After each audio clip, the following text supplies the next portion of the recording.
Peggy 12.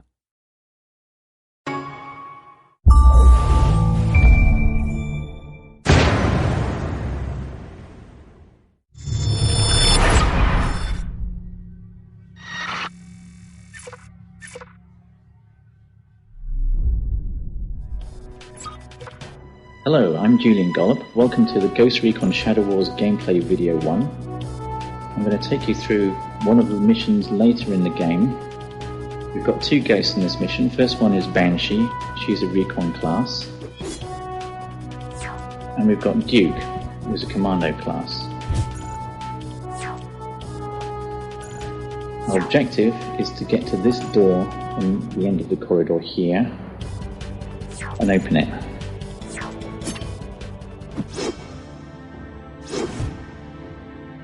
Okay, if we look around, we'll see some enemies above us, some to the left, and there's some below. Fortunately, our guys are armed with some pretty heavy weapons. It's a turn-based game, so I'm going to select Banshee here.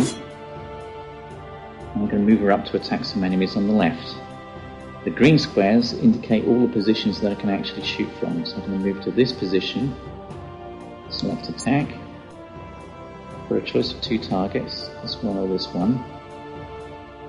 The bar above the enemy's head indicates possible damage. Red is certain damage, and the orange part is possible damage, and the green part is what he's going to be left with. So let's select attack and see what happens.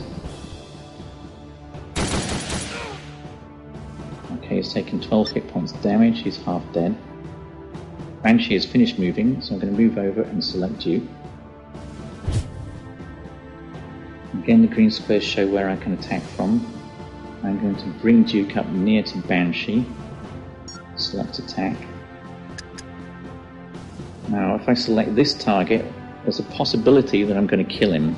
The orange part of the bar above the enemy's head indicates possible damage, so he may stay alive.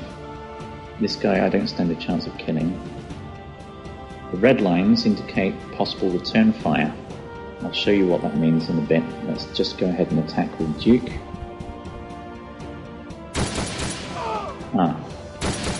Unfortunately the enemy remained alive, and I got return fire from both of them. This is very important tactically to take into account return fire when you're attacking. At the moment it doesn't matter too much because my guys are very tough, and Duke is taking just a little bit of damage. Actually nothing yet. So let's end the turn and see what the enemies are going to do.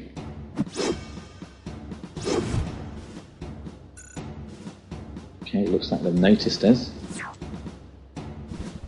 A couple of enemy assault troops moving up next to the turrets.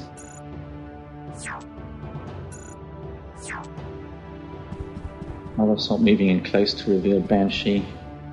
The other one attacking Banshee.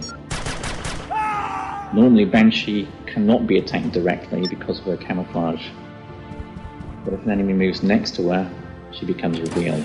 Okay, we've got the gunner drones moving up to the south. Enemy commando. And above us again, another enemy commando unit. Some assaults. Here we've got two melee drones which are very nasty in close combat, so we don't want to let these guys get next to us. And finally we've got one more assault over to the left. Basically, we're surrounded. First, let's deal with the immediate threat. Let's take this guy out. I'm going to just move Banshee a little bit more towards our objective and attack from there. She's at close range, she does a lot of damage and kills in one hit. That's excellent. Now Duke is free to launch his attack over here. When I select Duke, I'm going to switch to his secondary weapon, which is a shoulder-launched missile launcher. I can't move so far and attack. And if I move here, let's attack. I can launch an attack on the line here. It's an area effect weapon, so I should be able to affect 3 targets. Let's see what happens. Excellent. I've taken out one of the turrets and 2 of the defending guards are seriously injured. Let's see what the enemy can respond with.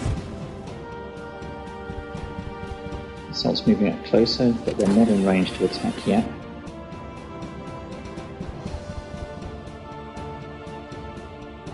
But here we've got an enemy commando unit also equipped with missiles, and he manages to get us. An enemy melee drones closing up very fast, they're quite rapid.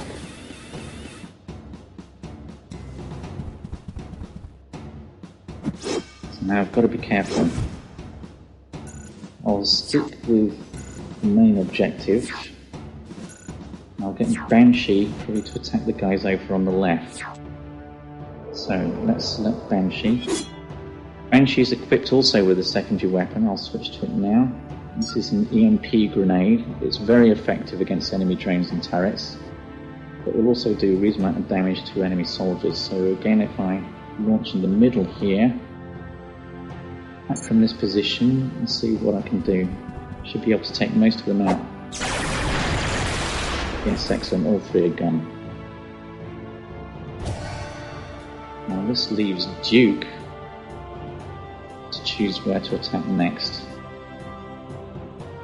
It's a big choice of targets. And now I will probably launch an attack here. So what I'll do is I'll move this way a little bit and I'll select attack position. This means I can select any position in the red area. I can place it here, and because of the area effect it should affect both those enemies. Let's see. Okay, excellent. They're both damaged but not killed.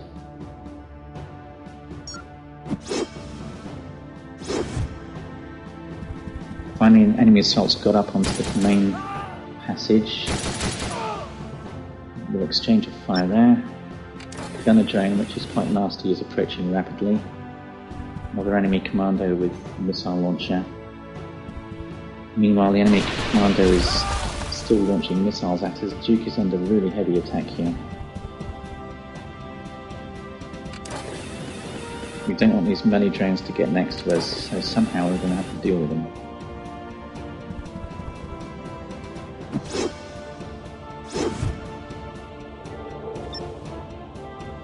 Now, unfortunately, Duke is now powered up. Whenever you attack an enemy or kill him, you get some power points. If you look at the blue bar on the bottom left, you'll see it's at 100%. So I'm going to make good use of my power attack. Let's select Duke first. I'm going to launch the power attack into the middle of these guys here. If you move the camera a little bit, you can see they're reasonably well bunched up. And get some return fire from that position. Maybe I can move here, I won't get any return fire. Now I'm going to select Wide Impact, which is Duke's power attack. This immediately extends the area of effect, and it will also do more damage, so I should be able to do quite a lot here. Let's see. So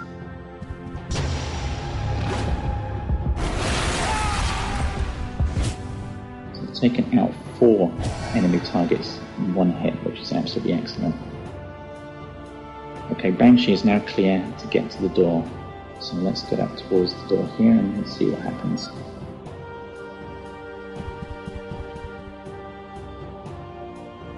Oh dear, on the other side of the door we've got a whole load of trouble, a lot of enemy drones. But to find out how to beat them, you'll have to play the game for yourself.